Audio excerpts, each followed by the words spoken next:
be the World Heavyweight Champion. And there's not a damn thing you or anyone else could do about it.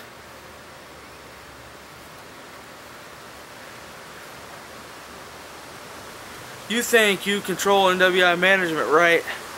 You're wrong. As a matter of fact, I was asked to come out here to help you realize what you're doing.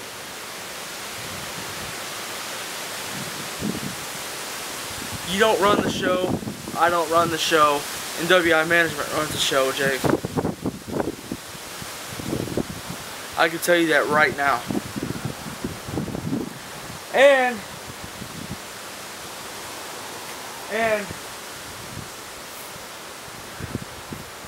you think